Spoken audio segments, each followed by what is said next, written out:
Hi అండి, Padmashri kitchen కు స్వాగతం సుస్వాగతం. ఈరోజు నేను మటన్ కర్రీ చేస్తున్నాను. మటన్ తీసుకున్నానండి. దీనికి కావాల్సిన ఐటమ్స్ వచ్చేసి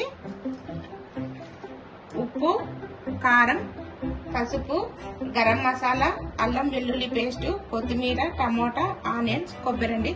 ముందుగా ఇవన్నీ కలిపేసి మిక్సీ పట్టుకుందామండి. ఆనియన్ తప్పనిచ్చి మొత్తం అన్ని కలిపేసి మిక్సీ పట్టేసుకుందామండి. చూడండి, అన్ని కలిపి మిక్సీ పట్టేసుకున్నాను. ఇప్పుడు మనం స్టవ్ ఆన్ చేసుకుని కుక్కర్ పెట్టేసుకున్నాను. పెద్ద పెట్టుకుందామండి స్టవ్. ఆల్రెడీ నేను కుక్కర్ పెట్టేసాను. స్టవ్ ఆన్ చేసుకుని ఆయిల్ కూడా వేసేస్తున్నాను. ముందుగా ఆనియన్స్ వేద్దామండి.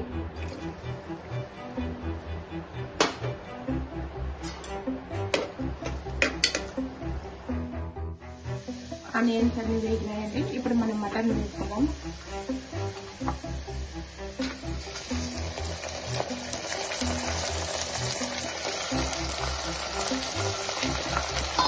సింపుల్ గా ఈజీగా చేస్తున్నానండి. తొందరగా అయిపోతుంది ఈ విధంగా చేస్తే. చూడండి, ఇలా బాగా కలిపేస్తున్నాము. దీన్ని ఒక 5 minutes ఇలానే వదిలేద్దామండి. చూడండి, ఇది కూడా బాగా ఆయిల్లో కొంచెం ఫ్రై అయినట్లుంది.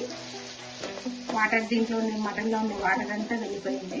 ఇప్పుడు మనం మిక్సీకి వేసుకున్న ఈ పేస్ట్ మొత్తం వేసేద్దామండి. ఇందులోనే మొత్తం పేస్ట్ వేసేసి కొద్దిగా కలిపేసి వాటర్ వేసుకుందాం.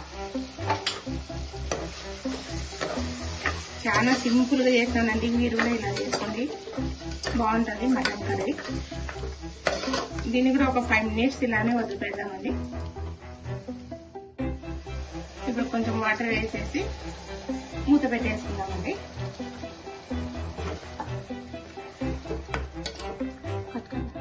మసాలా పచ్చివాసన కూడా పోయిందండి. చూడండి, మూత పెట్టేసుకుందాము కుక్కర్ కు.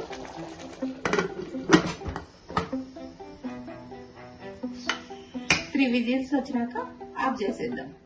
చూడండి, విజిల్ పోయింది. ఇప్పుడు ఓపెన్ చేద్దామండి దీన్ని. Mutton curry ready. ఎలా ఉందండి మటన్ కర్రీ? చాలా బాగుంది కదా. దీనిపైన కొద్దిగా కొత్తిమీర వేసుకొని ప్లేట్లో సర్వ్ చేసుకున్నానండి. చూడండి, మటన్ కర్రీ ప్లేట్లో సర్వ్ చేసుకున్నాను. విత్ కాంబినేషన్ గా వైట్ రైస్, ఆనియన్స్, లెమన్. ఈ కర్రీ మీకు నచ్చినట్లయితే లైక్ చేయండి, షేర్ చేయండి, సబ్స్క్రైబ్ చేయండి. Thank you watching my channel friends.